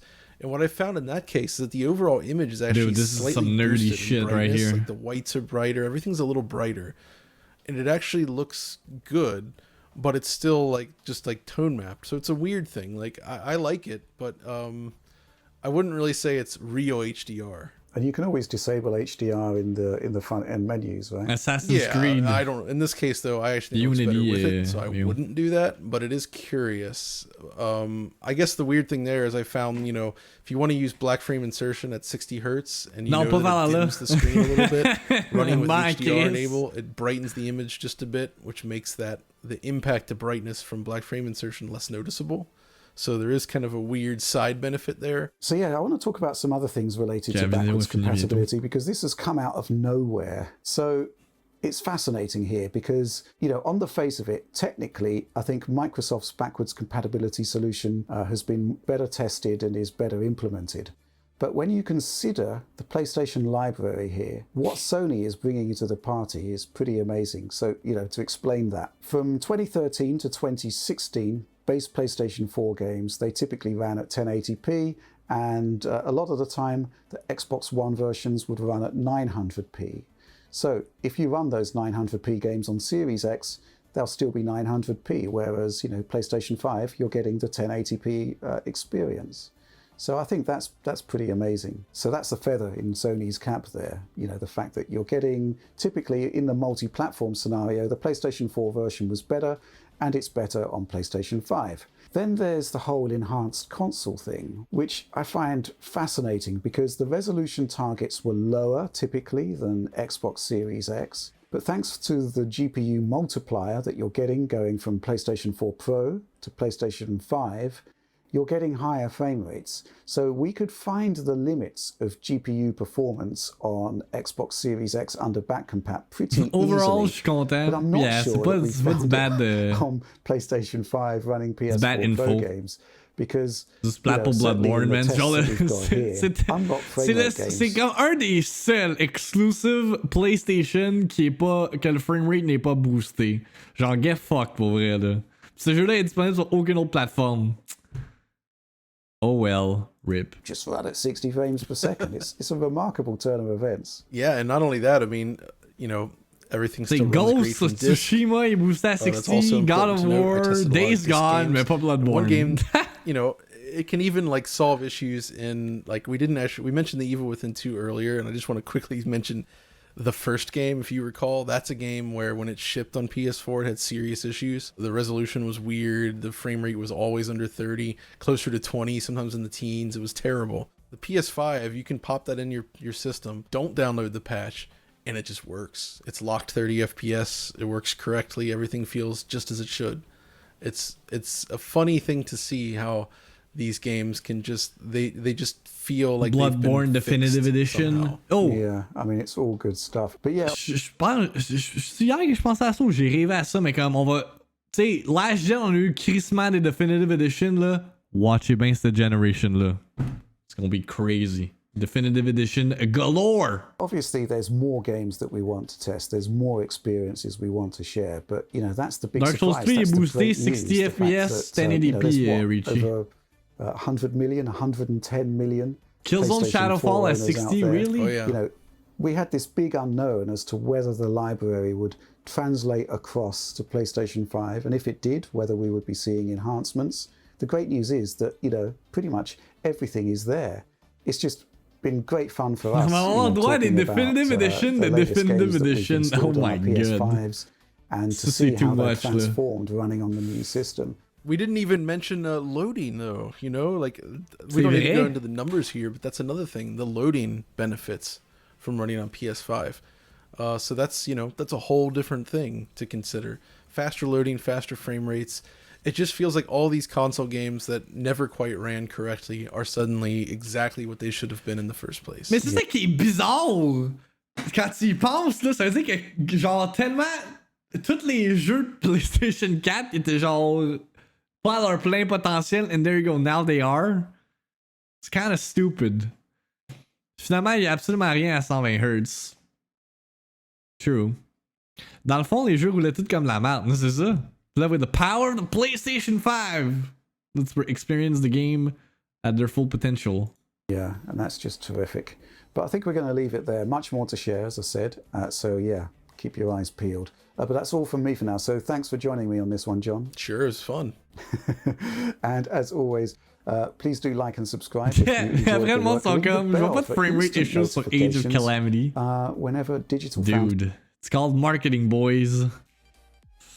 Genre, la PS5 aurait dû être la PS4. Yeah. Yeah. Effectivement. Peux-tu juste en avoir une PS5 avant qu'on parle de PS5 Pro? I'm getting there. Sure. Kev Jill! Est-ce que t'es in the chat, motherfucker? I got some good news for you. Moi y aller tout de suite, rendu là. Fait que là, ça fait quoi? 1h30 qu'on parle de... Même plus, ça fait 2 heures qu'on parle de PS5. S'il y en a qui veulent, tout ce qu'on a regardé ce matin, vous êtes comme, ok, je suis vendu PS5, I want it, right fucking now. Vous allez pouvoir en précommander sur le site de EB Games on launch day online. EB Games Canada ont tweeté out hier. Merci de votre intérêt continu pour la console PlayStation 5. En ce moment, la cueillette des précommandes de la PlayStation 5 passée en magasin se fera par rendez-vous. le 12 novembre, que je dis là. En outre, il n'y aura pas de stock de consoles à vendre en magasin, comme Sony l'a confirmé hier. Il ajoute, si vous n'avez pas pu précommander une unité, mais vous voulez en recueillir une en magasin après le 12 novembre, vous pouvez communiquer avec le magasin de votre quartier pour que votre nom soit ajouté à une liste des premiers à savoir, et nos associés vous appelleront lorsqu'une unité sera disponible. Les réservations passées en ligne seront expédiées le 11 novembre. Et à compter du 12 novembre, il y aura encore plus d'unités à acheter en ligne. Fait que there you go. Si vous voulez pre-order en ligne, ça va être disponible on launch day. There you have it, mesdames et messieurs. Fait que arrêtez de dire, oh, là, je peux-tu, c'est où que... Garde, I'm sharing the fucking info now. Ça a l'air qu'à Walmart aussi, mais c'est pas surprenant que les autres outlets aussi fassent la même affaire. Fait que EB Games, contact your fucking local retailers. Une autre information par rapport à la PlayStation 5, c'est le fait que au lancement, il n'y aura pas d'expansion d'espace de stockage de supporter au niveau des SSD. Vous pouvez toujours brancher un external hard drive, que ce soit pour mettre vos PS4 games ou other shit on that, vos apps. Mais pour ce qui est du SSD, ce n'est pas supporté au lancement. Puis ça, c'est quelque chose qui avait été mentionné par Mark Cerny en mars, mais comme je l'ai dit au début, 3/4 du monde n'ont pas écouté ce talk au complet parce que c'était juste en dormant. Fait que ça a sûrement rentré d'une oreille puis sorti de l'autre. Puis c'est la précision que Nebel amène justement de l'article de Polygon qui dit que the PS5 will not support SSD storage expansion at launch. This is reserved for a future update. Potentiellement parce que Sony vont sortir leur first party SSD expansion, un peu comme Microsoft le font avec leur carte mémoire que tu put in the back of the console. Sony says its PS5 can load virtual worlds far faster than ever before thanks to one of the fastest solid-state drives ever made. But it's also not a particularly big drive. Sony has confirmed to The Verge that you won't be able to expand that blazing fast SSD storage on day one. While the PS5 features a dedicated internal slot that can theoretically fit standard stick-shaped M2 SSDs and an easy way to access it, the slot will apparently be disabled out of the box. This is reserved for a future update, Sony tells The Verge. If you've been paying close attention to PS5 news, this won't be a big surprise. PlayStation hardware architect Mark Cerny spent several minutes talking up the SSD storage expansion feature as part of his technical preview back in March, but he also said at the time that support was likely to be a bit past launch. Fait que there you go, comme j'ai dit, rentrée d'une oreille, sortie de l'autre. We didn't listen. At the very least, Sony suggested off-the-shelf SSDs would need to deliver more than a 5.5 gigabytes per second of bandwidth over a PCIe Gen 4 connection. Puis on a des numbers par rapport au installation size des jeux. Fait que Sackboy, 32 gigs. Spider-Man Miles Morales, 50 gigs, dude! Wow! Pour un jeu qui est pas censé être gros, quand même, 50 gigs. That's a lot. Spider-Man Miles Morales Ultimate Launch Edition, 105 gigs. Fait quasiment le double avec Spider-Man Remastered. Demon's Souls 66. Là, c'est quoi la deal avec Call of Duty Black Ops Cold War? Hier, c'était 250, là, c'est 133 gigabytes. Décidez-vous, là. Est-ce que c'est 133 juste le campaign in multiplayer de Cold War? Puis le 250, c'est avec Warzone? What's going on? Attends, si je fais le calcul, là. Si t'achètes ces 5 jeux-là, 32 plus 50 plus... Actually, non. Never mind, je vais recommencer. 32 plus... On va y aller avec 105 parce que t'as les 2 jeux déjà dessus. Plus 66 plus 133. T'as half of your storage space déjà d'occuper avec... I guess c'est 4 jeux, même si Ultimate Launch Edition, ça l'équivaut pour 2. Yeah, on va falloir micromanage notre game data en next gen. J'ai oublié d'ajouter Bug Snacks. Ouais, Bug Snacks va être genre 20 gigabytes.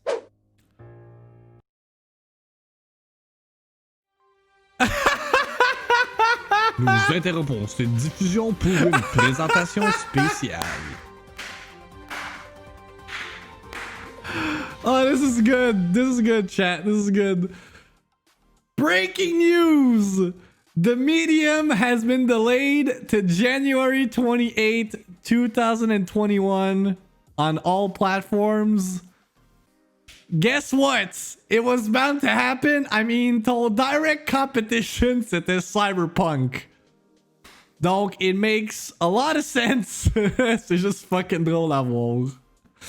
Oh, shit, dude. Mais non, ils sont pas cons, c'est un crise de bon move parce que, comme c'est cette semaine, je l'ai dit, ou la semaine passée, ce jeu-là n'allait juste pas se vendre quand ton compétiteur direct, c'est Cyberpunk. Sûrement quand ils ont vu le delay de Cyberpunk, ils ont vu la date, ils ont fait comme well, fuck. Mais je sais pas, je pense pas qu'il est disponible sur Game Pass Day One.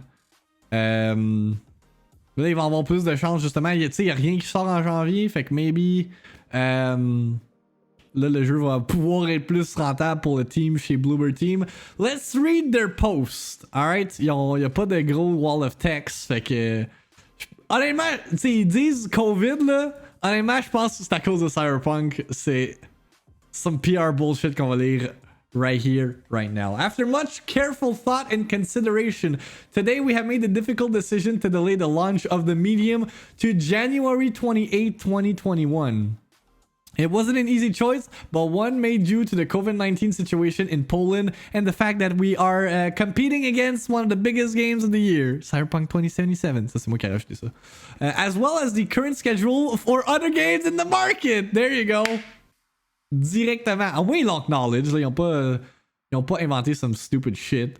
Bloober Team remains committed to delivering our biggest, most ambitious, fear-inducing experience to date. The additional development time will allow us to add further polish, ensuring we deliver our innovative, genre-pushing vision of interactive psychological horror. Rest assured, the delay will not stop us sharing information with you, and you can expect us to unravel a few more layers of the Medium's great mystery soon. Stay tuned and stay safe. Signé Bloober Team. Fait que there you go. Medium, c'était la best move, to be honest. Game Pass Day One? Alright. Genre, on met plus de temps sur le Medium que ben des jeux. Yeah, pro move. Je pense que no one is upset about that. C'est juste, ça va juste être pour le bien-être du studio, là. Ceux qui ont clairement fini le jeu, mais ils voulaient pas sortir en même temps. Mais quand même, ils ont delayed, tu sais, il y aurait pu delay, mais en même temps, it makes sense. C'est Cyberpunk, c'est un gros jeu, puis ils savent là, que le monde va principalement jouer à ça pour la période des fights, fait que I don't know. I mean, au moins ils ont mis leur big boy pants puis ils ont assumé que c'était cave de rivaliser avec one of the biggest games of fucking the last 10 years, fait que good on Bloober Team. On va poursuivre with some Xbox talk avec du gameplay de Valhalla 4K 60 FPS. Let's check it out, man. Let's check it out. Ok, c'est-tu droit de... Ok, c'est-tu droit de Ubisoft ou Xbox? Non, de Xbox. I'm gonna keep it at 1080p pour que ça fasse slider mon ordi. Yep, 2 p.m. on Epic Big Bang's channel. Avant-première.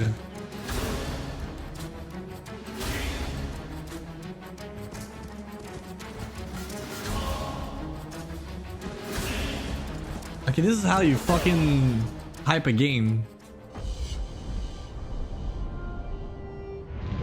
Hi, I'm Julien Laferrière. I'm the producer Epic of Big Assassin's Bang. Creed Valhalla.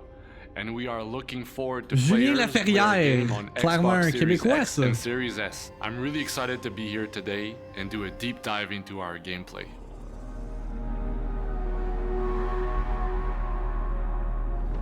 The settlement is really the heart of the experience of Assassin's Creed Valhalla. Being a Viking clan leader, this is where Alex, your clan aujourd'hui lives t'es en with mode you, ah, j'achète and le you see headset, the j'achète village Assassin's Creed sur prosper Xbox, as you j'achète have many ci, j'achète adventures ça. in the game. Basically, Make you it have rain, buildings that you son. can upgrade and renovate. This is where you're going to see the consequences of all the decisions that you've made in the game. The settlement also offers many customization opportunities, so you are able to kind of tailor the settlement to your own tastes and needs.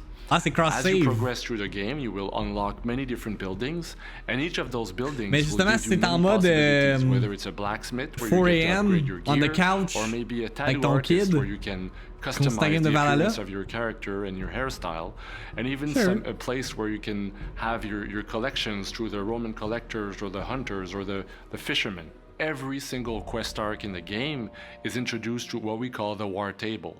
And you'll see different opportunities for your clan. Maybe it's to organize a wedding to kind of gain the favors of a local lord, or sometimes it's an opportunity for a military conquest, or sometimes maybe a character that you mean will have an agenda of its own. The goal is to have a lot of different variety for the players to offer. Every quest arc has a specific flavor for you to Pourquoi discover. tu demandes pas le gameplay à la place de ta tête, dude? We're here for the gameplay, dude. Table with Ranvi being your lead consular. So the way it plays out is that when you go in your settlement, you consult with Ranvi, and she will basically tell you what the local lords have been talking about. So really, the settlement is the heart of the experience of Assassin's Creed Valhalla. It's meant to be where you start and end every quest arc in the game. So it's really meant to be this central piece for players to kind of live through and see prosper as they live the adventures of the game.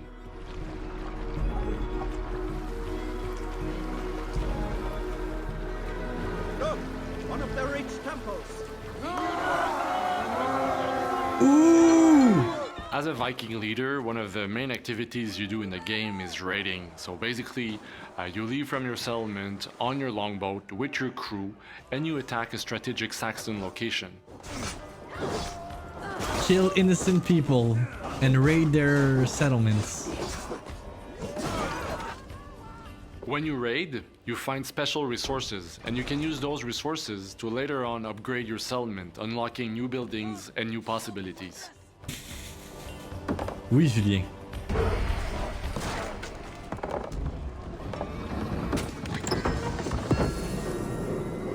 So the raiding really fits within the main loop of the game and enables you to see your clan prospering in England.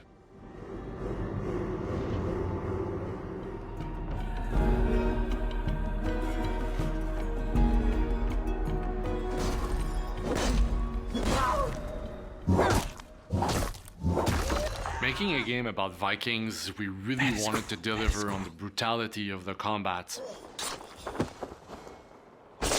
Non, on a checké hier GM, pis c'est pas, c'est juste sur PC pour l'instant. Parce que moi je me basais là-dessus pour jouer à... Wow! Also, we wanted to give the Whoa! Dude! Also, we This is some violent shit! Hang on. Let me bring it back again. There's some beheading. You can really feel the impact of the weapons connecting. Tabarnak, man, genre. Also, we wanted to give the players a range of abilities that they can equip and try to really customize the playstyle that they want.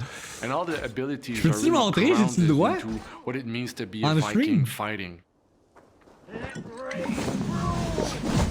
Another thing about the combat is the variety of the enemy archetypes in the game. We really want to push the challenge forward for the players to kind of have a very good fighting experience that feels really good in the long run. So 50, 60 hours in the game, you still have a challenge for your fighting abilities.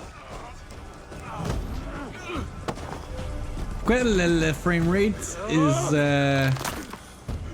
is bing bong? Not be taken by a demon god. You will join my pile of bones. You can't have a great fighting system without epic boss fights to really challenge the players to their full capacities. And I'm telling it from a personal point of view. C'est Alex qui barrait de toutes les press lists de Ubisoft. An amazing boss fight at 60 FPS. The game was just so smooth. It was so nice. Just an awesome, really, really cool moment.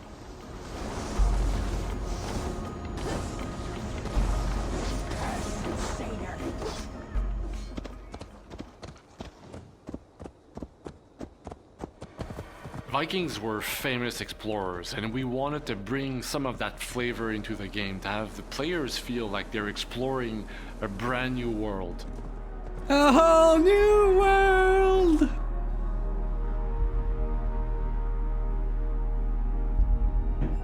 Wow. Look at that stuff. Ooh.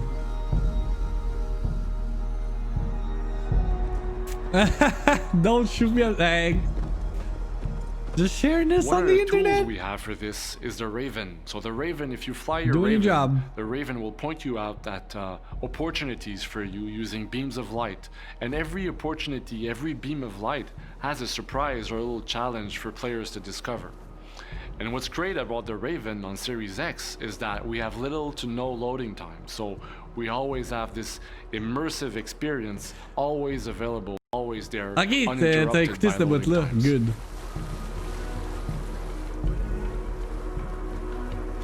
Vikings were not welcome in England. The Saxons didn't want them there.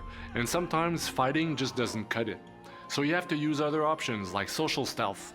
And fans of the franchise will be happy Alex, to see that iconic bon gameplay stream. back into this game.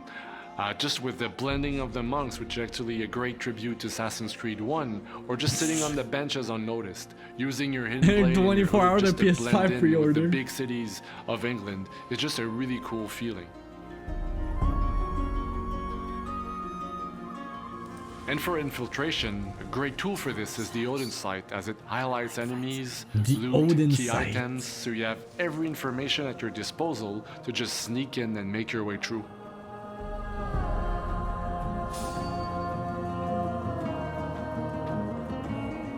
Must be black from the other side. Man, il monte tout le jeu avec ce trailer-là. We couldn't do a game about Vikings without touching on their amazing mythology. Vikings were actually living their mythology on a daily basis. It was part of their daily lives. So we had to find a cool way to depict that into our game. So in your settlement, there is a seer who lives there, and that seer will send you on a vision quest. And the first world you get to explore is Asgard. So this very iconic moment of the Viking mythology is Dude. available in the game, and it's looking great with all the next-gen C'est kinda capabilities we spoilery, have. mais- So really looking forward to players exploring this amazing world that we've crafted. C'est nice. Yeah, definitely. Our game is leveraging the next-gen capabilities. Whether it's the game running at 60 FPS on Series X, making a great fighting, smooth experience, or the improved loading times that really creates those immersive moments. Pre-order On right Assassin's Creed now. The game Valhalla, we releases want in 4 players to live days. their ultimate Viking fantasy. Our team started to work on this game 3 years ago, and very soon you'll be able to play it. We've crafted this amazing, massive, open world for you to explore. Ok, juste ça, là, ça vend le jeu. Là. Juste ce screenshot-là, même si c'est pas le crispiest screenshot. The game looks good. The game looks good. Looks better than quand on a shit talk on it avec le trailer de merde. You're gonna love to be a Viking. Pre-order!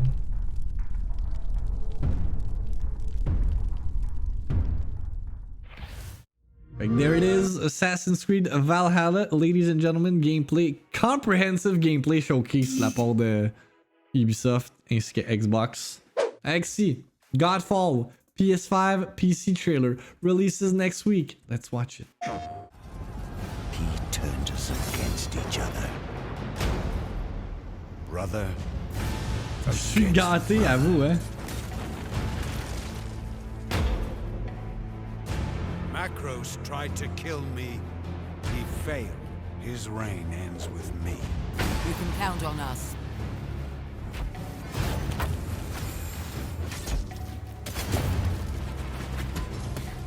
You are strong, Orin, but not strong enough.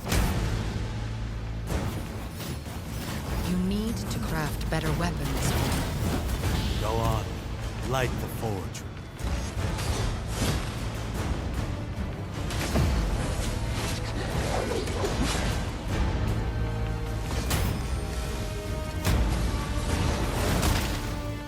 All who are unworthy of my master's Defeat each of his lieutenants. Their strength will become your Ce own. jeu est tellement underground. Ça va être le premier, mais oh, tu feras une vidéo. Alors aujourd'hui, j'ai essayé Nile 2.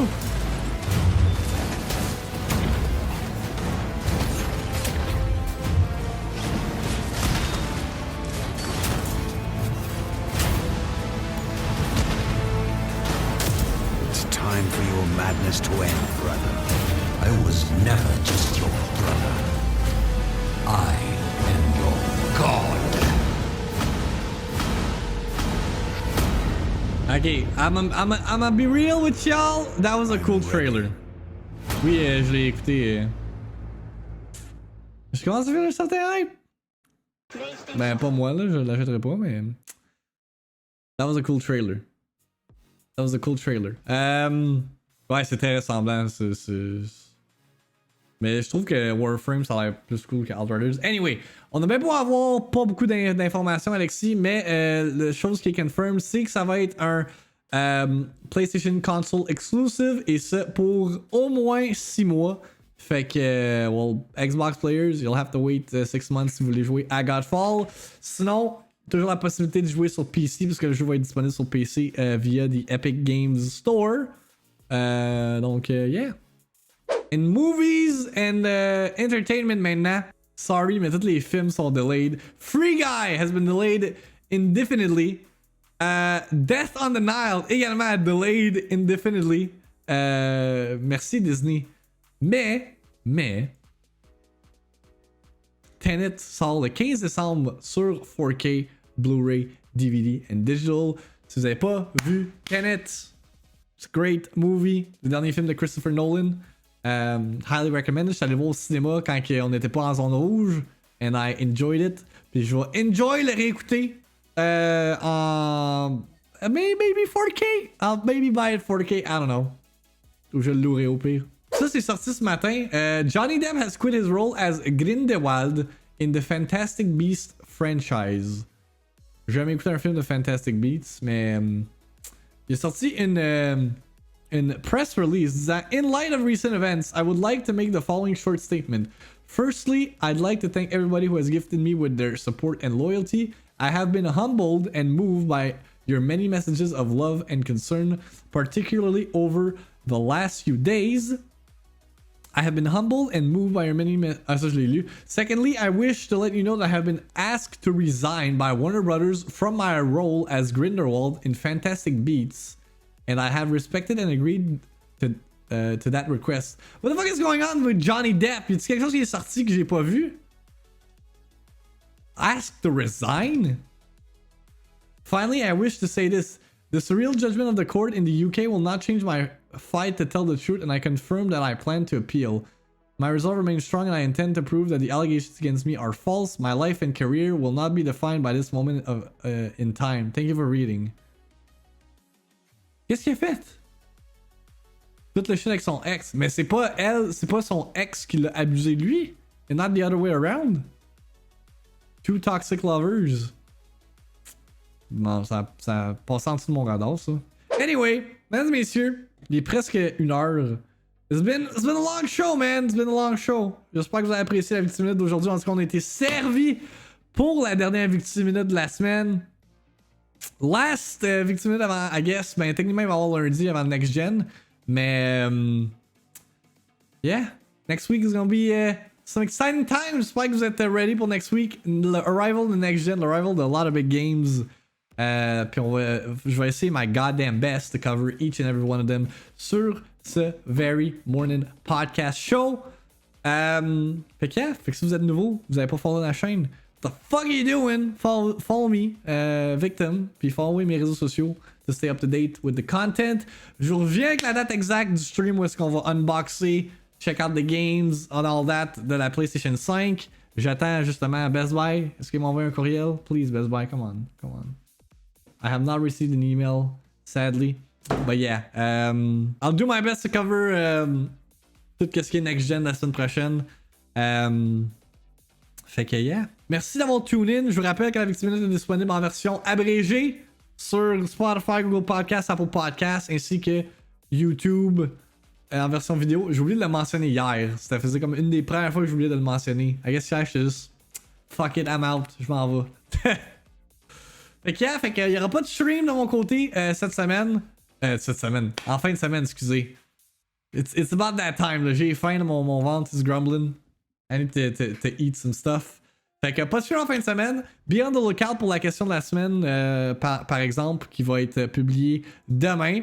Si vous n'avez pas voté pour le Gauntlet, il reste encore some time pour